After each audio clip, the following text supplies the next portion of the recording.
Buenos días, ingeniero. Soy el estudiante Keila Cerrer González Valencia, con código estudiantil 20-206-7282. El día de hoy le voy a presentar lo que es mi examen de la primera unidad, el cual consta de 4 preguntas, las cuales tengo impresas acá. Y bueno, mi botella de agua. Empecemos con la primera pregunta. Dice, comente cuáles son los objetivos del diseño estructural. Bueno, los objetivos principales básicamente son tres, que es brindar seguridad, equilibrio y durabilidad a la edificación. Siguiente pregunta. ¿Desde cuándo debemos incorporarlos al diseño arquitectónico? Estos se deben incorporar desde el primer momento que se empieza a diseñar. ¿Por qué? Porque si se implementan en el transcurso o al final, el proyecto se verá afectado. Y eso es lo que no se quiere. Siguiente pregunta. ¿Y cómo se complementan ambos tipos de diseño, el arquitectónico y el estructural? Bueno, básicamente, uno no puede existir sin el otro. ¿A qué me refiero con esto? El diseño arquitectónico ve lo que es la parte más estética, más funcional, la modulación del proyecto en sí, mientras que el diseño estructural hace que este se haga posible, que se pueda realizar. Y bueno, esto garantiza seguridad y durabilidad de la edificación para, para beneficiar a las personas, que es el principal factor, por lo que ambos tipos de diseños tienen que ir de la mano, ir de la par, complementarse. Siguiente pregunta. ¿Cuáles son los conceptos básicos aprendidos en la presente unidad referente al diseño estructural que se deben incluir a partir de ahora en sus diseños arquitectónicos? Bueno, son varios conceptos, pero los que yo considero fundamentales son los siguientes. Primero es encontrar un equilibrio entre centro de rigidez y centro de masa en mi edificación para que este se comporte para que tenga un buen comportamiento ante un evento sísmico. El siguiente concepto sería tener una ubicación estratégica de las estructuras. Me refiero a lo que son las columnas y las vigas, porque estas son las que dan continuidad en los pisos futuros de la edificación. Entonces, básicamente eso. Un siguiente concepto es saber el tipo de suelo, la capacidad portante que tiene esto y cuánto es la carga que puede soportar este suelo, ¿no? Del terreno en donde se va a trabajar. Bueno, complementando a eso sería tener una cimentación adecuada para el suelo en el que estamos trabajando. Siguiente pregunta.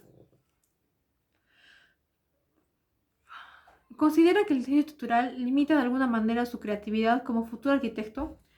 Bueno, al principio, que era en mis primeros ciclos, sí pensaba que tenía dificultad, ¿no? Tener este equilibrio entre diseño estructural y arquitectónico, porque el estructural como que te manda un orden, ¿no?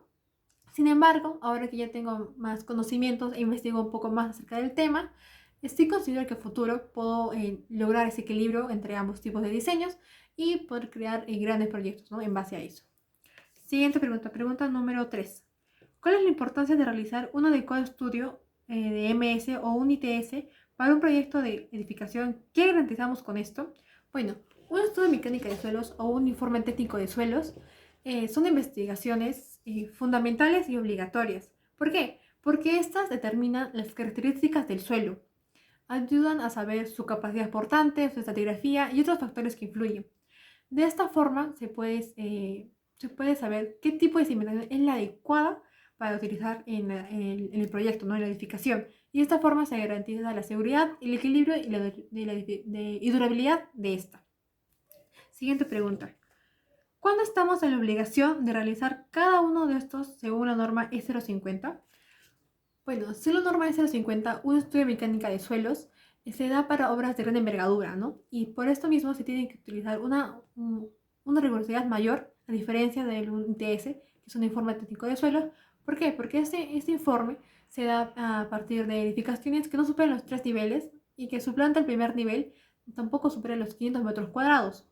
Y por esto mismo que no hay tanta rigurosidad, es que solamente se exigen 3 calicatas en diferentes puntos y tienen que tener una profundidad aproximada de 3 metros. Y que tampoco deben de estas edificaciones tener sótanos o plateas, ¿no? Y bueno, ambas investigaciones son obligatorias al momento de hacer el diseño estructural, ¿no? Y prácticamente de hacer el proyecto en sí. Siguiente pregunta. Pregunta número 4. ¿Cuáles son los tipos de cimentaciones que se han visto durante la presente unidad? ¿Cómo se clasifican? Explique y describa cada una de ellas. Bueno, en realidad vimos dos tipos de cimentaciones en toda la unidad, pero estas se clasifican en dos grupos, lo que son cimentaciones superficiales y cimentaciones profundas. En superficiales tenemos lo que son 8 cimentaciones y en profundas 4. Empecemos con superficiales. En superficiales la primera cimentación son las ciclopias. Estas se usan en suelos que tienen una buena capacidad portante, puesto que estas se desarrollan solamente con concreto y piedras de unas pulgadas superior a las normales. Esto comúnmente se hace en lo que son muros perimétricos, los cuales no ejercen mucha carga en el suelo, ¿no?, en el que estamos trabajando. La siguiente cimentación son zapatas aisladas. Estas de igual forma solamente se usan en suelos que la capacidad portante también es buena, y estas normalmente se usan en lo que son edificaciones, bueno, en viviendas de un solo nivel que tampoco ejercen tanta carga. La siguiente cimentación es lo que es la cimentación de zapatas conectadas. Estas, bueno, a partir de estas ya es un poco, la capacidad portante del suelo ya va bajando, entonces por eso se utiliza una viga que conecta todas las zapatas en sí, y estas se usan lo que son ya viviendas unifamiliares, como de 2 pisos, 3 niveles como máximo aproximadamente.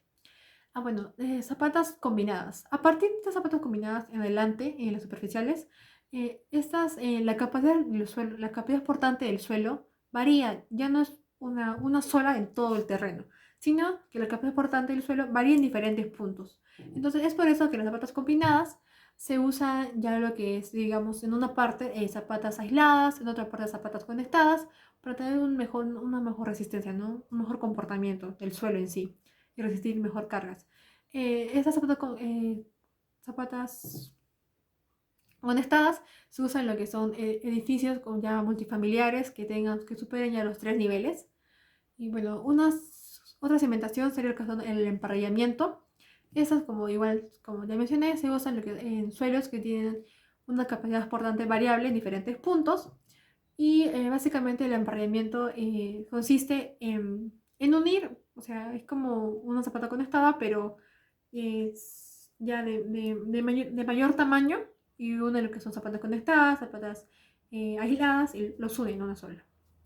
En la siguiente cimentación es lo que son la losa de cimentación en sí. Este ya es un caso extremo cuando no se puede garantizar la seguridad para la edificación usando solamente emparrillamiento o losas combinadas o losas conectadas.